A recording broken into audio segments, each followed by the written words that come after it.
Hello, everybody. Hi, this is Cheryl, and this is my cyber training with Epiphany channel. Today, I have what I think is a very interesting topic. I want to talk about 3 things that cyber professionals really need to stop saying. Okay. Now, I work with, people. The volunteer work that I do, I'm around cyber professionals. I'm on Twitter and LinkedIn, and I hear this stuff all over the place. Okay, even in some of the certification courses, right? We got to stop. We got to cut it. Just cut it. Okay. So, but before I get to that, I want to tell you all really quickly. Subscribe to the Blacks in Cybersecurity YouTube page. So they are doing some lightning talks, no more than 15 minutes. I think the one I did was like 17 or something. So you can go to their YouTube page and see all the individuals who signed up to do these lightning talks about various topics related to cybersecurity. The one I did was related to reimagining cyber. I keep getting that wrong. So you can go over there and see my talk as well as some of the other ones. Very interesting, really quick ones that people are doing so that they can put on their YouTube page. Okay, it's going to be interesting, exciting stuff. So please go there to subscribe. Okay, 3 things cyber professionals need to stop saying. So I'm going to pull up my, I did a PowerPoint slide so you guys can see the pictures and all that stuff, okay? So I want to be able to show that to you. Hold on a second, let me get this on the right screen. Now, if I'm looking here, that's because I have a different screen on the side. Sometimes it's in front of me, but not this time. Okay, here we go. Let me make it a slideshow so you don't see everything at once. Oh, okay, from current slide. Here we go.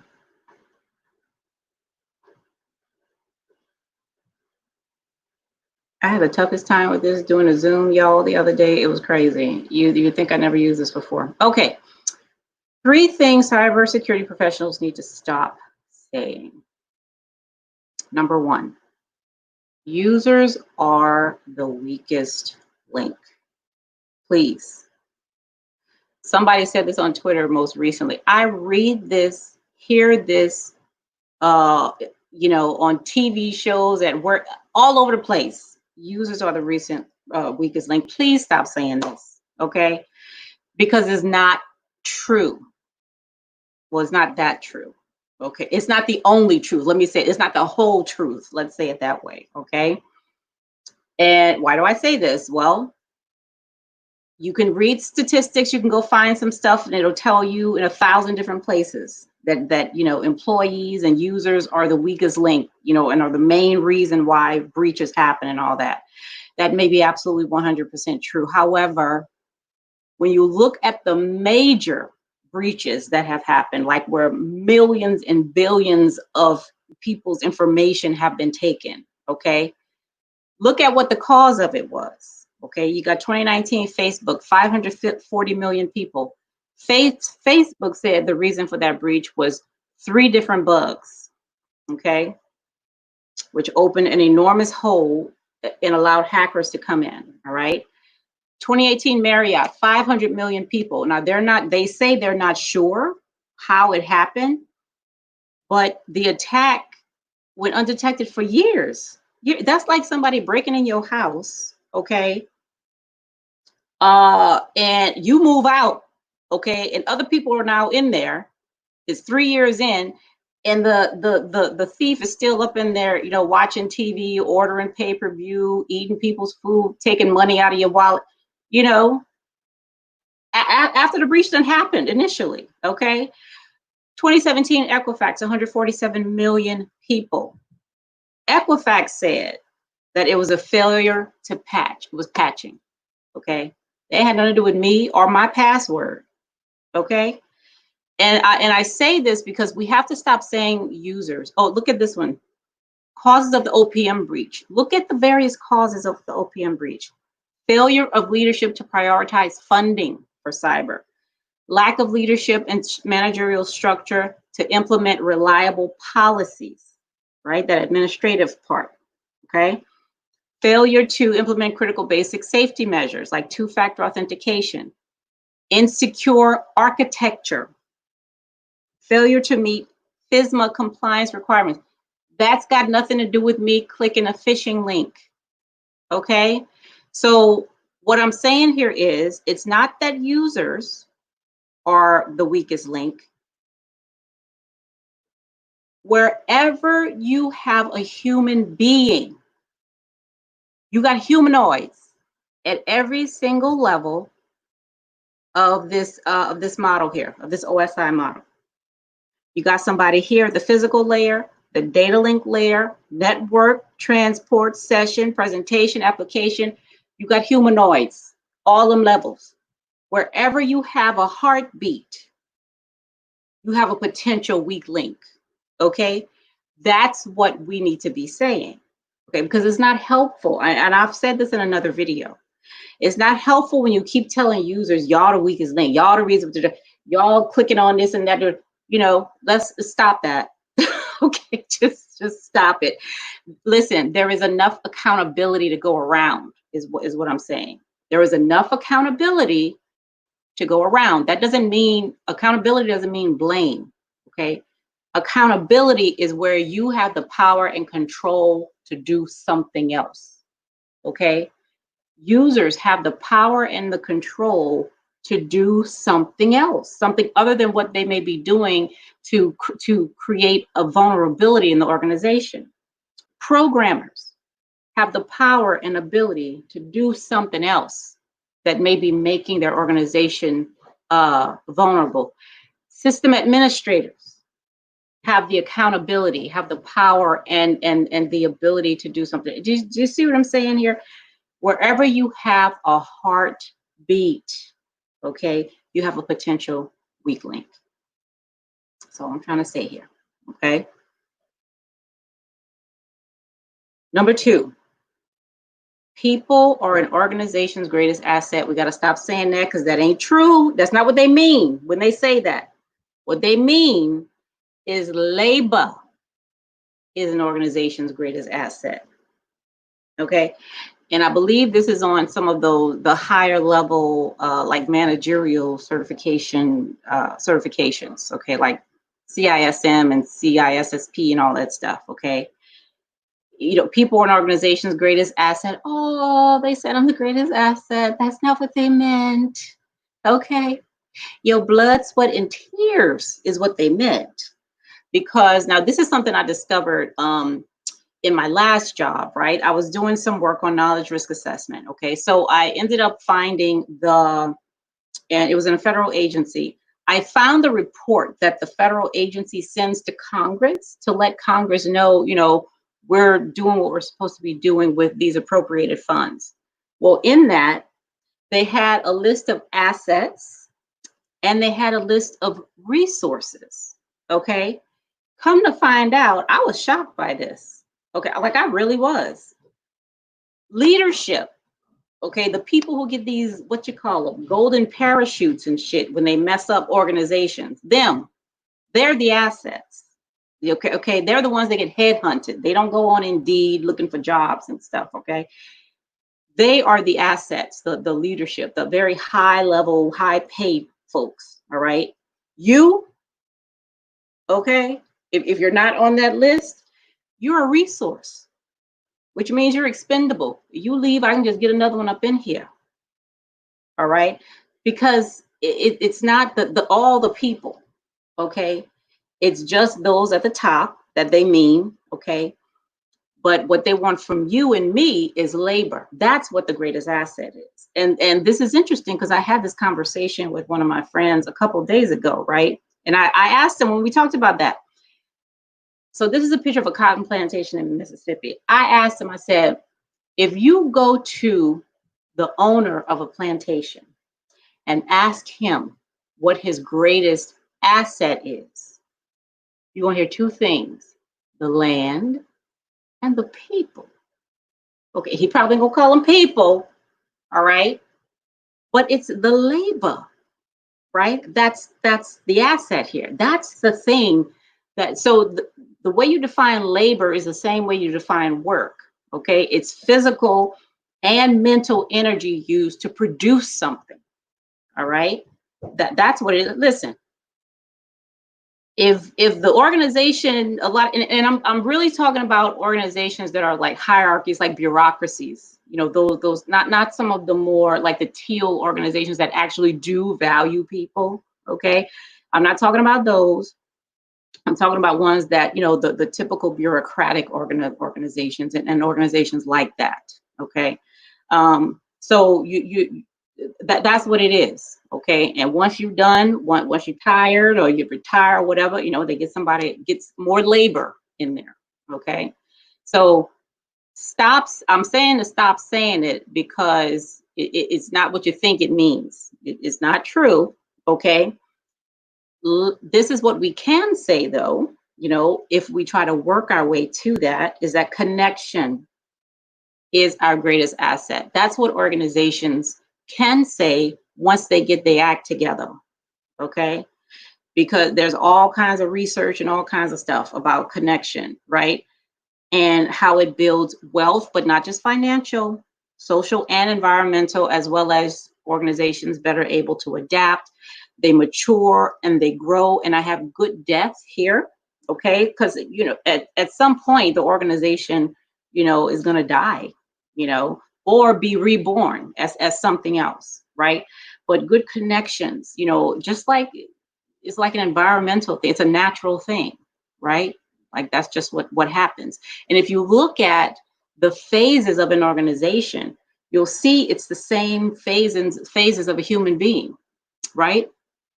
Businesses are born, right? And they die. Unlike if you look at a what do they call it? A customer journey, yeah, customer journey map, right? Customers aren't born and die. Customers is more like they're addicts, okay, which is something, you know, really, that's something else that I won't go into here. But as far as a business is concerned, right, connection, okay, that's where it's at. The third one, the last one, the last thing we need to stop saying is CIA. I know you ain't gonna stop saying that, but I'm just talking here, okay? Confidentiality, integrity, availability. I talked a little bit about this in another video, but I feel like this is outdated. I really do. I feel like it's outdated, and let me tell you why. Because the world is different, okay? We value connection over confidentiality, okay? People talk about so much stuff online. Y'all know more about me than you probably should know, okay? However, in my attempt to connect with you, you know, and not just you here on YouTube, like, you know, I have, you know, people on Facebook and Twitter and LinkedIn, you know, we're looking for connections. Like that's what you look for. You click on somebody's name to make a connection on LinkedIn, right? So connection over confidentiality, you know, seems to be more valued right now, you know, and connection is sharing is desired. People want to share their information, you know, not their social security number and all that stuff, but, you know, people want to share. Referential integrity versus data integrity. Now, referential integrity, for those of you who work with databases, you know that's a database concept. But I like that concept, right? Because it brings in context, you know, when it comes to integrity, right? And the last one is accessibility versus availability. Accessibility means more ease of use, where availability means can be used, meaning somebody has given you permission, has made it available for you to use, okay? Now, accessibility is something that I talked about a lot when it came to my evaluation stuff, all right? So CIA, I feel, is outdated, okay? And I think it needs to be replaced with something, or at least we need to start having the conversation, okay, to replace CIA with a more evolved and relevant, model today. Okay. Now, all of this stuff is aligned with all the stuff I've been talking about regarding, incorporating human rights into cybersecurity. Okay. So this is my model. It's called the CREA model: connection, referential integrity, and accessibility, what I talked about in the last slide. The person, now this is about the person and their data. The CIA model is just about the data. They don't give a damn about you, okay? The CIA is about the data, okay? Now, the person and their data. Now, here in yellow, I don't know if you can see that or not, but in case you didn't know, now this is in law. Like I found this on, I knew this, but this is on, go to any like law library or something, okay? And it'll tell you the incorporation of a company is an artificial entity recognized by the law as a legal person, okay? An incorporated company is by law a legal person. Now that has a lot to do with politics, okay? And them being able to give money and all this other kind of crap that they do that we're not going to get into here. However, a business that's incorporated is a person, okay? Now, person and person is a much broader term than human. It's not saying it's human, okay? So a person is more than a human. It incorporates all other kinds of things, okay? If you look that up. That's why I like the term person-centered design rather than human-centered design, just because it's broader. But again, that's another topic. Now, I'm not the only one who thinks the CIA is outdated, okay, and needs to be, kicked to the curb. From hybrid intelligence systems, there is a system. It's like I think it was called Quail. Is it called Quail? I know it starts with a Q. But there's a system that will take your data and analyze it and write a report about it, right? It sounds, and if you read the report, you think a person wrote it. You think a human being wrote it. It's really, really good. And so that's where this is from. So there's two things related to hybrid intelligence systems that can be used to replace the CIA. That's liveness. Is it liveness or liveness? Something like that. And safety, right? So it's kind of like yin and yang. Something good happens, nothing bad happens. Okay, so that's taking from this model from hybrid intelligence systems could be a way to relook at the CIA. And the next one, here we go. The CIAS model. Now this is by Gartner. Gartner came up with this model, and it's the CIA plus safety of people and environments. Okay, so the CIAS model, and you can go find more information about that. Okay. All right, so those are the three things that I feel we as cyber professionals really need to, even if you don't stop saying them, at least start thinking about them more, okay? When you say the user is the weakest link, like really think about that, okay? Is that actually the case, okay? And who is that helping when you say that, okay? Is it making users, stop clicking links? When you tell them you're the reason why this company is getting, no, it's not. People don't work like that. You know that. People do not work via the blame game. All right. Like I said, accountability is what we want to talk about. Accountability is not blame. Accountability is about the power and control that you have, okay, as a user, as a programmer, as a system administrator. Okay, where is your locus of control when it comes to ensuring, there are no vulnerabilities or there are as few as possible vulnerabilities in this system, okay? And the second one is about a person, the person is the greatest asset. That is totally not what they mean. They mean, again, your blood, sweat, and tears, is the asset to this organization, all right? Especially if you're not at a higher level, you're not head a leadership position or something, okay? They're just looking for you, for your work. Anybody will do, any warm body will do as long as you can work. All right. So they don't mean that. Okay. What we should be talking about is connection. Okay. Because with connection, you do away with all this, you know, the diversity and the inclusion, all that stuff. Okay. All of that becomes a non-issue. Okay. When we focus on connection, right? And all the benefits that we get from that. And of course, the last one, like I said, is the CREA model. Let's, even if you're not going to stop saying it, that's fine, because you ain't got nothing else to replace it with yet. All right. But let's at least look at it. Let's at least have a discussion about the ways that CIA may be outdated, you know, and because we need to stop chasing hackers. Okay. That's when I first came into cyber, I'm like, why we always seem like 1, 2, 3 steps behind these people? Okay. And I think a lot of it has to do with what we are protecting. You know, it's just data. You know, we don't give a damn about people. It's just the data. We need to think broader. We need to think better. Okay. So that's all I have. Like I say, you can say any damn thing you want to say. Okay. I'm just talking here and giving you some things to consider. All right. Hi, Keep It Techie. Thanks for being here. Thanks so much. All right, that's it. That's all I have. Again, Blacks in Cybersecurity, go to their YouTube channel. Please subscribe. They're going to be posting some what they call lightning talks.